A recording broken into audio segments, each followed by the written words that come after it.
রব্বুল আলামিন কোরআন মাজিদ আল্লাহ রাসূলকে উল্লেখ করেছেন সিরাজাম মুনিরা বলে, ইয়া আইয়ুহান নবী ইন্না আরসালনাকা শাহিদান ওয়া মুবাশশিরান ওয়া নাযীরা ওয়া দাঈয়ান ইলাল্লাহি বিইذনিহি ওয়া সিরাজাম মুনিরা। সিরাজাম মুনিরা মানে হলো এমন বাতি যেই বাতি আলো বিকিরণ করে, আলো বিতরণ করে, আলোয় চতুর্পাশে আলোকিত করে তোলে।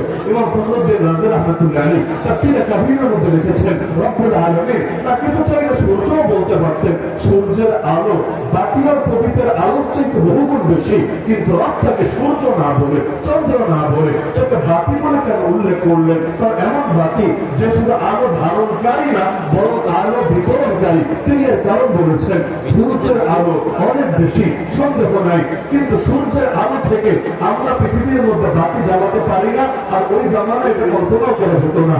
অপরদিকে একটা বাতি দিয়ে লক্ষ কোটি বাতি যদি জ্বালানো হয় তবুও প্রথম বাতির আলো তার আলোর মতো কমে না। আল্লাহ রাসূলকে আমরা বাতি বলে উল্লেখ করেছেন, এমন বাতি যেই বাতি অন্যান্য বাতিকে করবে আলোকিত, সেই আলোর সাহাবীরা আলোকিত হয়েছেন, তাবেঈরা আলোকিত হয়েছেন, হতে হতে আমরা আলোকিত হয়েছি। কিয়ামত পর্যন্ত মানুষ আলোকিত হতে থাকবে। এমনকি অন্ধকার দূর করার ভিন্ন কোনো উপায় নাই। অন্ধকারকে যতই আলটিমেটাম দেন, যতই হুঙ্কার ছোড়েন, অন্ধকার যাবে না, ভাববে না, পালাবে না। অন্ধকার দূর করার উপায় এটাই, হকের আলো জেনে দেন, অন্ধকার লেজ গুটিয়ে পালানোর জায়গা পাবে না। অকুল জাআল হক ওয়া যাহাকাল বাতিল ইন্নাল বাতিলা কানা যাহুকা। আপনি বলেন হক এসেছে, বাতিল দূর হয়েছে, নিশ্চয়ই বাতিল দূর হয়েছিল। আজকে বাংলাদেশে যখন আপনি জুলুম দেখেন, আপনি বৈষম্য দেখেন, নির্যাতন দেখেন, নিপীড়ন দেখেন, দুর্নীতি দেখেন, খুনোখুনি দেখেন, রক্তারক্তি দেখেন, আফসোস করেন কিভাবে অন্ধকার দূর হবে, কিভাবে সমাজটা আমার আলোয় আলোকিত হবে। আর জবাবে আয়াতের মধ্যে আছে, যতই অন্ধকার দূর করতে চান, যতই বৈষম্যের বিরুদ্ধে আন্দোলন গড়ে তোলেন, যতই নির্যাতন নিপীড়নের বিরুদ্ধে হুঙ্কার ছোড়েন, কোনোদিনও দূর হবে না যতদিন পর্যন্ত আল্লাহ দ্বীনের আলো এই সমাজের মধ্যে আলোকিত না করেন। আরে আলো জ্বালিয়ে দেন, অন্ধকার এমনি বিদায় নেবে। আলো জ্বালাবেন না, অন্ধকারকে ইনভাইট করতে হবে না, আপনি এসে সুতরাং যাবে। সুতরাং বাংলাদেশকে যদি আমরা আলোকিত করতে চান, পৃথিবীর প্রতিটা ইঞ্চি ইঞ্চি মাটিকে যদি আমরা আলোকিত করতে চান, উপায় একটাই, রাস্তা একটাই, আল্লাহ নবীর শরীয়তকে, আল্লাহ নবীর আনিত দ্বীনকে, আল্লাহ নবীর খেলাফত তার প্রতিনিধিত্বকে সমাজের মধ্যে বাস্তবায়ন করে। ইনশাআল্লাহ এই আলো যখন জ্বলে উঠবে, বাতিল লেজ গুটিয়ে পালাতে বাধ্য হবে।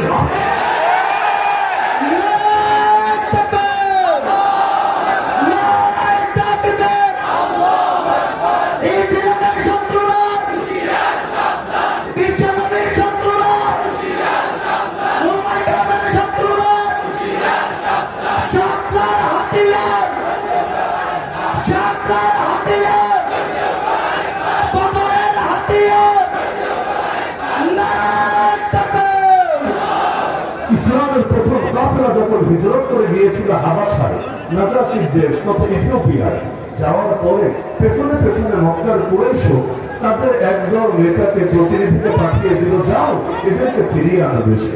তারা গিয়ে নাজাশিকে বলতে শুরু করলো, বাদশাহ তারা জঙ্গি, তারা উগ্রবাদী, তারা মৌলবাদী, তারা টেররিস্ট, আমাদের দেশ তো বরবাদ করেছেই, এখন আপনাদের দেশে আশ্রয় দিলে এটাও বরবাদ করবে। এদেরকে ফিরিয়ে দেন, আমাদের হাতে আইনের শাসন নিশ্চিত করবো, আমরা জঙ্গিবাদের বিরুদ্ধে জোরদার আন্দোলন গড়ে তুলবো, ওয়ার অন টেরর পরিচালনা করবো।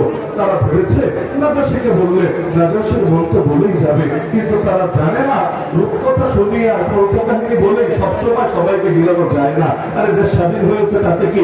গতকাল পর্যন্ত দেখা গেল যে নতুন করে আবার সেই জঙ্গি নাটকের সূচনা করেছিল, দুইজনকে ধরে দাবি করেছে আবার দুইজন জঙ্গি পাওয়া গিয়েছে, আর ইসলাম বিদ্বেষীরা খুশি।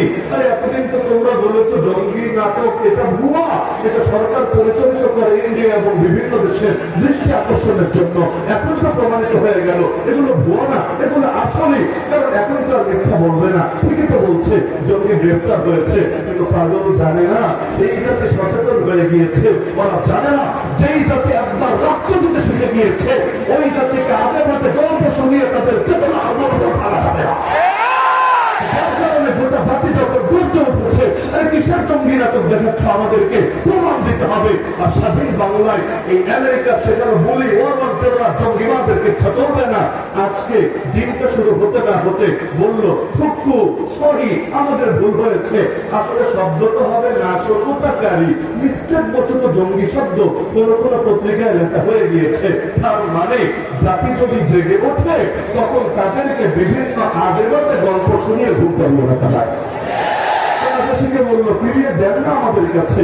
এখন নাজাসী বললেন তোমাদের একপাক্ষিক কথা শুনে আমি বিচার করতে পারি না, ওদেরকে ডাকি। ডাকার হলো সেখানে জাফর তাইয়ার রাদিয়াল্লাহু তাআলা আনহু তার সামনে গিয়ে ছোট্ট একটা ভাষণ দিলেন।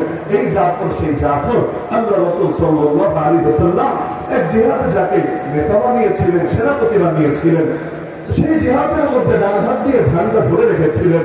এক কাফের এসে তরবারি দিয়ে আঘাত করে ডান হাতটা কেটে ফেলেছিল। আরে হাত গেছে তাতে কি, তাহলে আমার ঝান্ডা জমিনে পড়বে, এটা কি মুসলমান মেনে নিতে পারে? বাম হাত দিয়ে ধরে নিয়েছে ঝান্ডা। এবার ধানের এসে বাম হাতে আঘাত করেছে, বাম হাতটাও কেটে গিয়েছে, তাতে কি বাহু দিয়ে আগলে রেখেছে। আর অবশেষে যখন চূড়ান্ত আঘাত হয়েছে আল্লাহর বান্দা জান কোরবান করেছে, কিন্তু শেষ মুহূর্ত পর্যন্ত চেষ্টা চালিয়েছে নিজের যত কষ্ট হোক যে কোনো মূল্যে কালেমার পতাকা, ইসলামের পতাকা, আল্লাহর নবীর দেওয়া ঝান্ডা সমুন্নত রাখবেই রাখবে। এই সংবাদ দুনিয়ার কেউ দেওয়া লাগলো না। জিবরিল আমিন এসে আল্লাহ রাসূল সাল্লাল্লাহু আলাইহি ওয়াসাল্লামকে দিয়ে দিলেন। আল্লাহ রাসূল মদিনার সাহাবীদেরকে মদিনার মসজিদে একত্রিত করে সংবাদ শোনালেন। তার চোখ থেকে পানি ঝরছিল। নবী বললেন আরে আমার জাফর আল্লাহর জন্য দুইটা হাত কোরবান করেছে, বিনিময়ে আমার আল্লাহ জাফরকে জান্নাতের মধ্যে দুইটা ডানা দিয়েছে।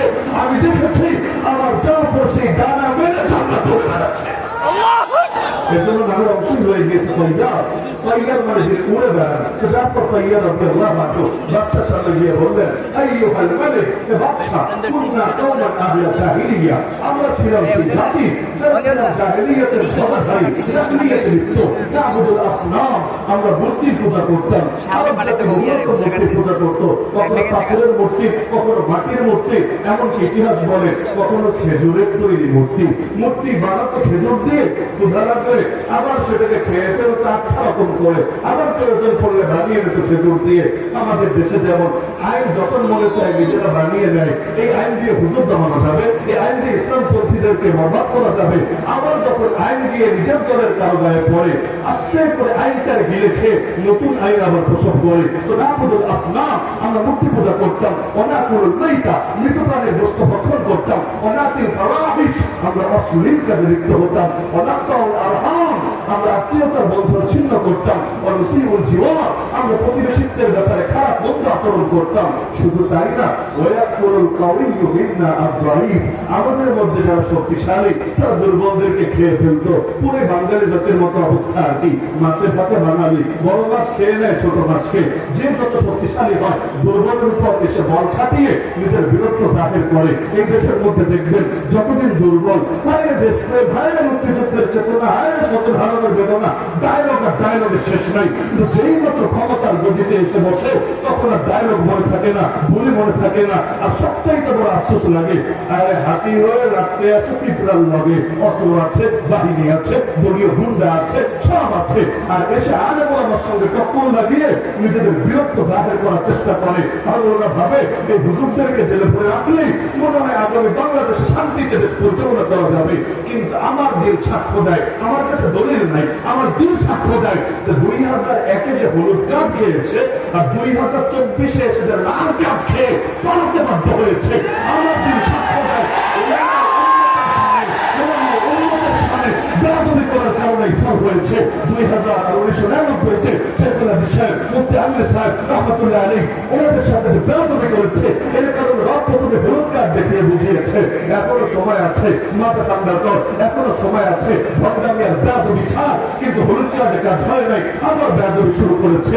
21 সালে এসে 1400 জনের বেশি একসঙ্গে নিয়ে জেলে পড়েছে। ভেবেছে ওদের সাথে কে আছে, কে ওদেরকে রক্ষা করবে।